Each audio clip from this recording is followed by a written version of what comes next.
Pemberian obat secara intravena adalah cara memasukkan obat ke dalam pembuluh darah vena dengan menggunakan spuit. Sedangkan pembuluh darah vena adalah pembuluh darah yang menghantarkan darah ke jantung. Tujuan injeksi intravena yaitu yang pertama, mendapatkan reaksi obat yang cepat diabsorpsi daripada injeksi parenteral lain. Yang kedua, mempertahankan atau mengganti cairan tubuh yang mengandung air, elektrolit, vitamin, protein, lemak, dan kalori yang tidak dapat dipertahankan melalui oral. Yang ketiga, mengoreksi dan mencegah gangguan cairan dan elektrolit. Yang keempat, menghindari terjadinya kerusakan jaringan. Yang kelima, memperbaiki keseimbangan asam basa. Yang keenam, memasukkan obat dalam jumlah yang besar. Yang terakhir, memberikan transfusi darah. Dapat kita ketahui, injeksi intravena memiliki kelebihan dan kekurangan. Kelebihannya yang pertama, dapat digunakan untuk pasien yang tidak sadar. Yang kedua, obat dapat terabsorpsi dengan sempurna. Yang ketiga, obat dapat bekerja cepat. Dan yang keempat, tidak dapat mengiritasi lambung. Kemudian kekurangannya yaitu yang pertama, dapat terjadi emboli. Yang kedua, dapat terjadi infeksi karena jarum yang tidak steril. Yang ketiga, pembuluh darah dapat pecah. Yang keempat, terjadi hematoma. Yang kelima, dapat terjadi alergi. Yang keenam, obat tidak dapat ditarik kembali. Dan yang ketujuh, membutuhkan keahlian khusus. Macam-macam injeksi intravena. Yang pertama, pemberian obat melalui intravena secara langsung.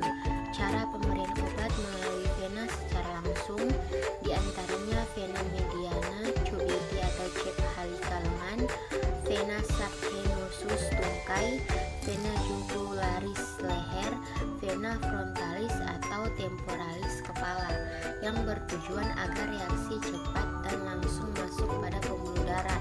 Yang kedua, pemberian obat melalui intravena secara tidak langsung merupakan cara pemberian obat dengan menambahkan atau memasukkan obat ke dalam media, wadah atau selang yang bertujuan untuk meminimalkan efek samping dan mempertahankan kadar terapeutik dalam darah.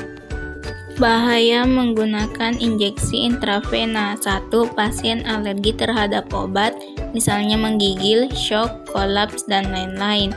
2. Pemberian obat intravena juga dapat menyebabkan emboli, infeksi akibat jarum suntik yang tidak steril, dan pembuluh darah pecah. 3. Pada bekas suntikan dapat terjadi abses, nekros, atau hematoma. 4. Dapat menimbulkan kelumpuhan. Selanjutnya, kegunaan injeksi intravena. Yang pertama, digunakan pada pasien yang dalam keadaan darurat, agar obat yang diberikan dapat menimbulkan efek langsung. Contoh pada pasien epilepsi atau kejang-kejang. 2. Digunakan pada pasien yang tidak dapat diberi obat melalui oral. Contoh pada pasien terus-menerus muntah. 3. Digunakan pada pasien yang tidak diperbolehkan memasukkan obat apapun melalui mulutnya. Indikasi pemberian obat melalui vena yaitu sebagai berikut. Yang pertama, klien dengan penyakit berat seperti sepsis. Tujuan pemberian obat intravena pada kasus ini agar obat langsung masuk ke dalam jalur peredaran darah, sehingga memberikan efek lebih cepat dibandingkan memberikan obat oral. Yang kedua, obat tersebut memiliki bioavailabilitas oral yang terbatas atau efektivitas dalam darah jika dimasukkan melalui mulut atau hanya tersedia dalam sediaan intravena dan sebagai obat suntik. Yang ketiga, pasien tidak dapat minum karena muntah atau memang tidak dapat menelan obat atau ada sumbatan di saluran cerna atas.